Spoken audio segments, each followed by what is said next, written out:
Hello everyone, this is Philip, and it's Wing Chun Wednesday. This week, I will be showing you how to generate some serious knockout power with Wing Chun. So stay tuned.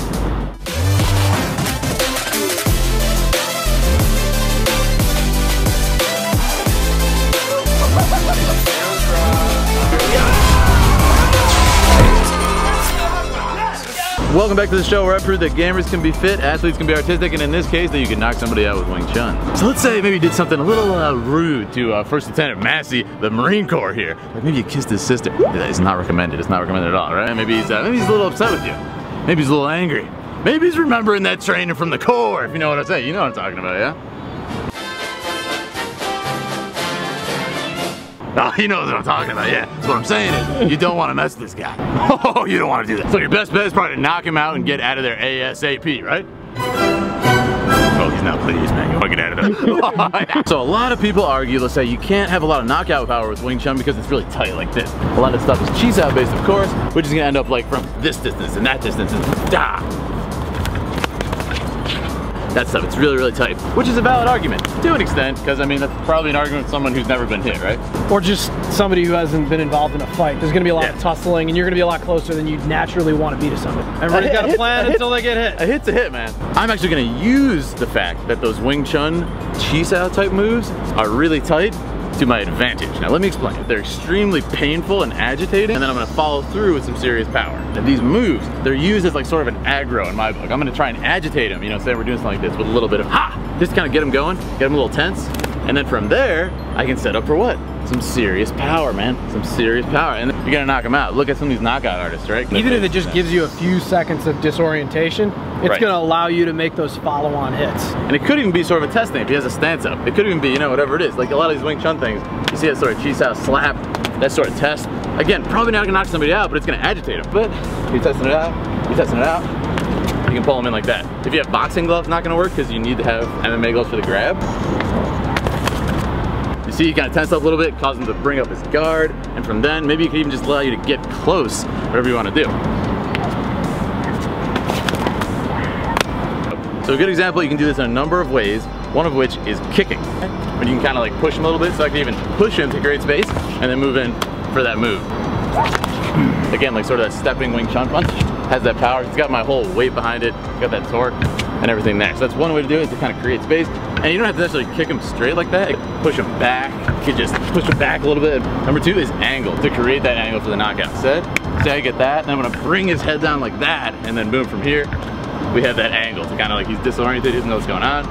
Boom, and of course, two-way power in Wing Chun. I can pull his head into me for that, bam, that hit, which obviously is not nice. You can do that with feet too. Pull it in, you can do your Muay Thai stuff. Boom! Anything works, guys. You don't have to be down so much for the angle. It could be as simple as, you know, maybe we're in like a chi sao sort of situation. We get really tight, and I'm just able to, again, kind of mess up with these angles here, and then again, with two-way power, elbow to the head, whatever it is, you can do that real close. But again, because it's tighter in Wing Chun, you can get away with two-way power. So I'm generating more mass and velocity by pulling both ways, just like that. Like you see my seafood video a million times. Like Gan Sao type Wing Chun thing, you can just slam them down like that.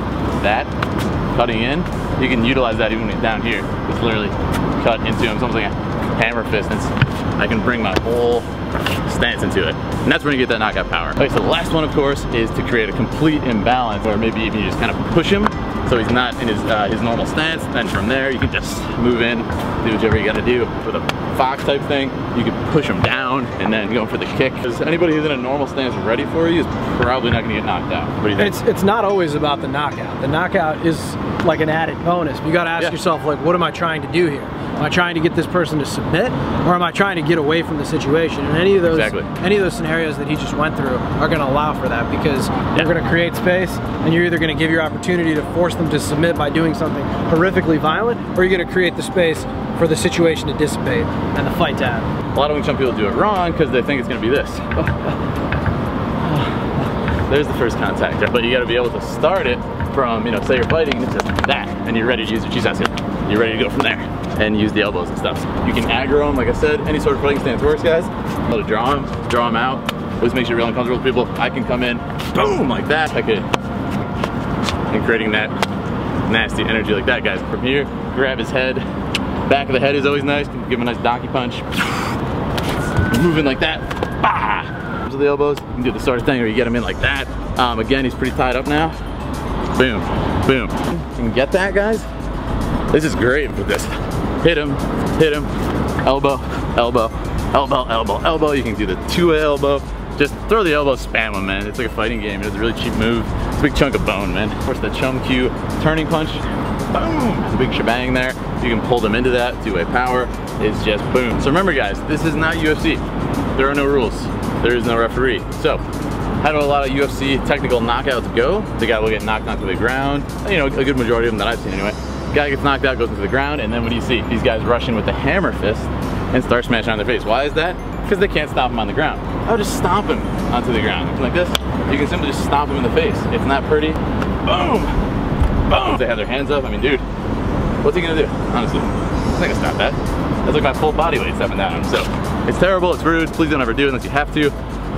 But it's reality. People would do it to you on the street, so it's good to know. So that's gonna be it. Go ahead and chain punch that subscribe button. Thank you, Frank, for being on.